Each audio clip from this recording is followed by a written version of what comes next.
नमस्कार. श्री स्वामी समर्थ. सर्वांचं आपल्या चॅनलवर खूप मनापासून स्वागत आहे. स्वामी महाराज तुमच्या सगळ्या चांगल्या इच्छा पूर्ण करो. स्वामींच्या कृपेने तुमचा आजचा दिवस शुभ जाऊ ही स्वामीचरणी प्रार्थना करते मी आणि आपल्या आजच्या व्हिडिओला सुरुवात करते. तर यंदा 2026 आपल्यासाठी खूप खास असणार आहे. कारण 2026 हा धोंड्याचा महिना, ज्याला आपण अधिक मास, पुरुषोत्तम मास किंवा मल मास म्हणून ओळखतो, तर तो आलेला आहे. आणि शास्त्रामध्ये सुद्धा बघा, या महिन्याला पुरुषोत्तम मास म्हणून विशेष महत्त्व दिलं आहे. कारण स्वयं भगवान श्री विष्णूंनी या महिन्याला माझं नाव द्या असं सांगितलं होतं. आणि लोक अधिक मासाला धोंड्याचा महिना असेही म्हणतात. या महिन्यामध्ये केलेले तप, जप, दान, धर्म, पूजा, स्तोत्र, पठण याचं फळ अनेक पटीने वाढतं असं शास्त्रामध्ये नमूद आहे.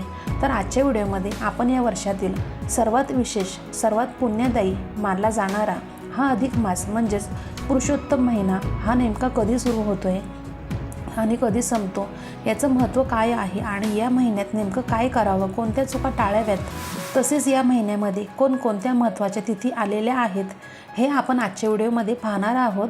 तर याबद्दलची संपूर्ण माहिती आज मी तुम्हाला अगदी सोप्या भाषेत देणार आहे. तर व्हिडिओ स्किप न करता शेवटपर्यंत नक्की पहा. आणि तुम्ही नवीन असाल, पहिल्यांदा आपले व्हिडिओ पाहत असाल, तर आपल्या चॅनलला सबस्क्राईब नक्की करा अजून केलं नसेल तर. आणि व्हिडिओ आवडल्यास एक लाईक, एक कमेंट नक्की करा. तर आता आपण जाणून घेऊया माहिती. बघा, तर आता सर्वात प्रथम बघा, वर्षाला 12 महिने असतात, जानेवारी ते डिसेंबर. मग हा एक्स्ट्रा धोंड्याचा महिना येतो कसा आणि हे कसं ठरवतात, कशावरून ठरतो हा धोंड्याचा महिना? चला तर मग आता आपण जाणून घेऊया. तुम्हाला ही एक गोष्ट माहीत आहे का? आपल्या वैदिक पंचांगमध्ये बघा, अधिक मास लीप वर्षामध्ये एक दिवस वाढतो, पण आपल्या हिंदू पंचांगमध्ये एक संपूर्ण महिना वाढतो. हे का होते? कारण चंद्रवर्ष आणि सूर्यवर्ष यांच्यात जो फरक आहे तो जुळवण्यासाठी हा अतिरिक्त महिना जोडला जातो. चंद्र 12 राशींची प्रदक्षिणा साधारण 28-29 दिवसात पूर्ण करतो, तर सूर्य एका राशीमध्ये जवळजवळ 30-31 दिवस थांबतो. दुसरीकडे भारतीय गणना पद्धतीनुसार सौर वर्षात 365 दिवस आणि चंद्रवर्षात 354 दिवस असतात. अशा प्रकारे एका वर्षात चंद्र आणि सौर वर्षात 11 दिवसांचा फरक असतो आणि 3 वर्षात हा फरक 33 दिवसांचा होतो. हे 33 दिवस 3 वर्षांनी अतिरिक्त महिना बनतात. हे अतिरिक्त 33 दिवस एका महिन्यात जोडले जातात, ज्याला अधिक मास असं नाव देण्यात आलेलं आहे. असं केल्याने व्रत, उत्सव, तारीख अनुकूल राहते. तसेच पंचांग किंवा हिंदू कॅलेंडर सूर्य आणि चंद्रवर्षाच्या गणनेवर आधारित आहे. अधिक मास हा चंद्रवर्षाचा अतिरिक्त भाग आहे, जो 32 महिने 16 दिवस आणि 8 तासांच्या फरकाने तयार होतो. हे अंतर भरून काढण्यासाठी किंवा सूर्य आणि चंद्रवर्ष यांच्यात संतुलन निर्माण करण्यासाठी अधिक मास येतो.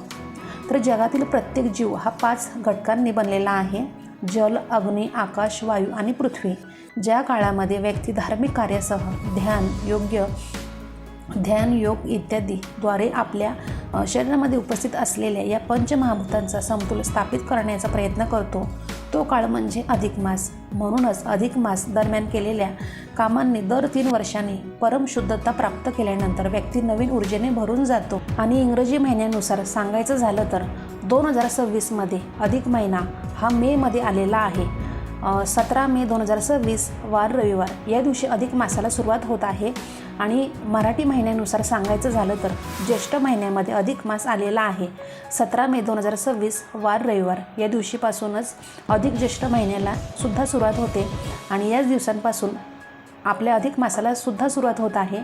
आणि अधिक मास हा 15 जून 2026 वार सोमवार या दिवशी संपत आहे.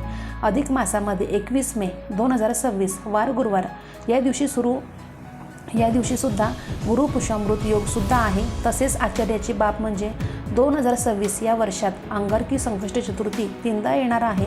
तर हे अत्यंत शुभ योग मानलं जातं. अंगारकीच्या उपवासाचे फळ म्हणजे शास्त्रात लिहिलेल्या सर्व संकष्ट चतुर्थीचे एकत्र पुण्य होय. आता या महिन्यामध्ये काय करावे आणि काय टाळावे आपण? तर बघा, आपण श्रीमद भागवत ग्रंथाचे मनापासून वाचन करावे, विष्णू सहस्रनाम याचं पठण करावं, पुरुषोत्तम मासाची कथा किंवा श्रीरामचरित्र मानसातील काही विशिष्ट पाठ, पुरुषोत्तम नावाच्या गीतेतील 14वा अध्यायाचे रोज अर्थासह पठण करावे. तसेच दररोज किमान 108 वेळा एका मंत्राचा जप करायचा आहे. तो मंत्र असा आहे: ओम नमो भगवते वासुदेवाय.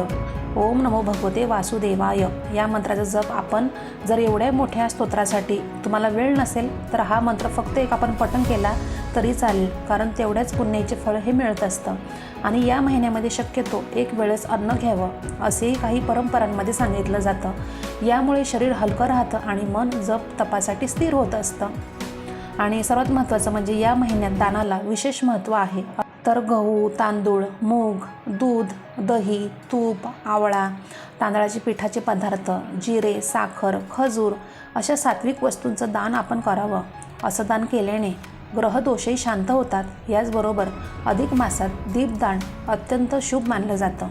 बघा आता 21 मे 2026 या दिवशी गुरुपुष्यमृत योग हा अतिशय शुभ तिथी. या दिवशी काही खरेदी केली, विशेषतः सोने चांदी ते अनेक पटीने म्हणजे वाढत असतं शास्त्र सांगतं. आणि धोंड्याच्या महिन्यात लोक अगदी पायातली जोडवीसुद्धा खरेदी करतात. चांदी लक्ष्मीप्रिय असल्याने या दिवशी चांदीच्या वस्तू घ्यायलाच खूपच चांगला योग आहे. तसेच धोंड्याच्या महिन्यात बघा जावई व मुलीला चांदीचे वाण देण्याची परंपरा अजूनही अनेक घरात चालते. चांदी हा सात्विक, शुभ आणि मन धन वाढवणारा धातू मानला जातो. या महिन्याला पुरुषोत्तम मास, माधव मास असेही म्हणतात.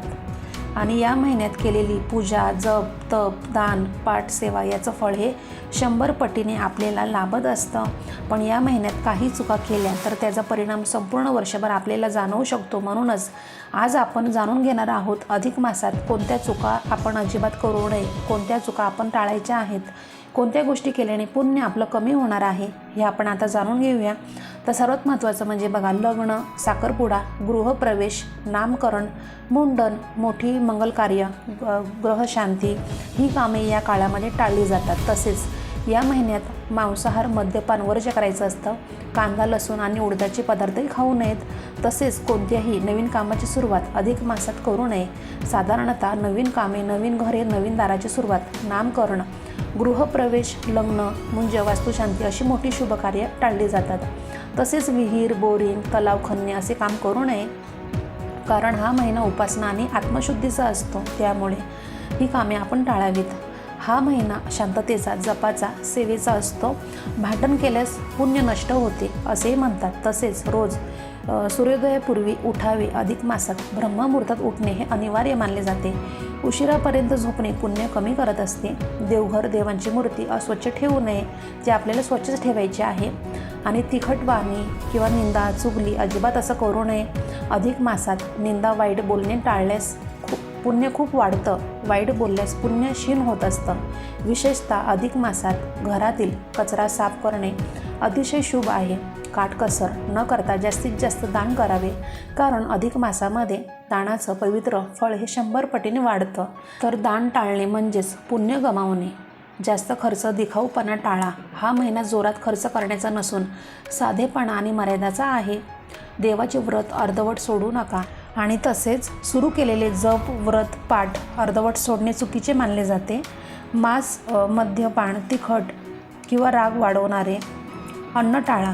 अधिक मासामध्ये तामसिक आहार पुण्य कमी करतो. आणि बघा या महिन्यामध्ये घरात अंधार ठेवू नका. संध्याकाळी दीप लावणं अत्यंत शुभ असते. तसेच वडीलधाऱ्यांचा अपमान अजिबात करू नका. वृद्धांचा अपमान हा सर्वात मोठा दोष. हा महिन्यात तो अधिक गंभीर मानला जातो. आता बघा उपवास, दान, पारायण, गरिबांना अन्नदान या सेवा करायच्याच आहेत. अधिक मास हा एक फक्त जादा महिना नाही, हा जीवन बदलणारा, कर्मशुद्ध करणारा, पुण्य वाढवणारा काळ आहे. या छोट्या चुका टाळल्या तर घरामध्ये सुख समृद्धी नांदणार आहे. अडथळे दूर होतील, मानसिक शांती मिळेल, धन समृद्धी वाढेल आणि सर्वात महत्त्वाचं म्हणजे भगवान श्री हरीची कृपा तुमच्यावर राहील. हिंदू धर्मातील अतिशय पवित्र मानल्या गेलेल्या अधिक मास किंवा पुरुषोत्तम मास, त्यामुळे आपल्याला या महिन्यामध्ये जास्तीत जास्त सेवासुद्धा करायची आहे. तर अधिक मास हा केवळ कॅलेंडरचा अतिरिक्त महिना नाही, तर तो आपल्या पापांचा क्षय करण्याची आणि भक्ती वाढवण्याची एक सुवर्ण संधी आहे. या महिन्यात केलेले छोटेसे सत्कर्म ही भगवान विष्णूंना प्रिय असते. तर या अधिक मासाची एक छोटीशी कथासुद्धा आहे, तर तो व्हिडिओ नेक्स्ट व्हिडिओ येईल, तो मी तुमच्यासोबत शेअर करेल. तर आजच्या व्हिडिओमध्ये मी तुम्हाला अधिक महिन्याची बघा माहिती पूर्णही दिलेली आहे. तर आता तुम्हाला समजलं असेल तर आणि जरी तुमचे काही प्रश्न असेल, काही समस्या असेल, तर आपल्या व्हिडिओच्या कमेंट बॉक्समध्ये कमेंट नक्की करा, मी रिप्लाय देईल. आणि आजचा व्हिडिओ तुम्हाला थोडा तरी आवडला असेल तर आपल्या व्हिडिओला लाईक करा, शेअर करा, जास्तीत जास्त सबस्क्राईब करा अजून केलं नसेल तर, आणि कमेंट करायला मात्र विसरू नका. एक कमेंट नक्की करा. तर आपण दररोज अशाच नवीन व्हिडिओमध्ये भेटत जाऊ. तर आजचा व्हिडिओ मी आपल्या स्वामी समर्थ महाराजांनी रुजू करते आणि इथं सांगते धन्यवाद. श्री स्वामी समर्थ.